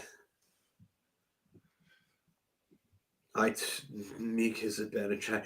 Mika, I took a pill in Ibiza. Zibanejad has to go. He's definitely hanging out with fucking Aaron Captain Ayahuasca Rogers quite a bit lately. It's definitely what's happening with him. Him and Don LeGrec is also funny when he's mad. Yeah. Don's great. Don's rants are hilarious. It's just so funny because I met him at a playoff game last year, and it's just like his voice is just so much more calm when he's not on the radio. So it's just like it was so weird hearing him speak, and then you look up clips. Boo him! Don't stop booing him. The Evan Neal rant. That one's fucking great. Oh man. There's nothing good. Who's the forever guy? Not Bird, not Andujar, not Torreyes. Ed Cranepool. They killed Gil Hodges. Nothing's good. Michael, Tom Seaver begged. He begged.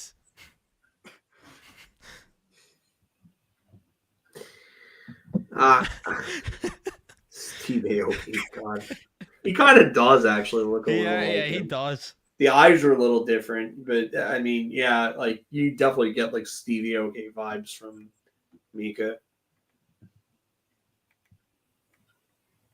Yeah, I just this guy's obsessed with Paul McLean. Do you want the mustache around or something, man? Or what? I don't understand. Maybe he's just got a thing for mustaches. I don't know. Paul McLean wasn't even like really known as like a big like disciplinarian. I mean, all right, if you want the mustache, okay, I totally get it. Totally get that. But, like, I mean, I just don't think that McLean, I don't even know if he even wants to coach anymore. I mean, if we're getting mustaches in here, we might as well bring in Lanny McDonald, Raleigh Fingers, Catfish Hunter, Dennis Eckersley. We might as well just get all the mustaches in here. Raleigh Fingers. That thing is amazing. Oh. I could tell you right now that I'd rather right now be watching Juan Soto grabbing his crotch in the batter's box than watching Rangers hockey right now. Oh, this one from Nick. I remember that one. That was great. He got so mad at that one.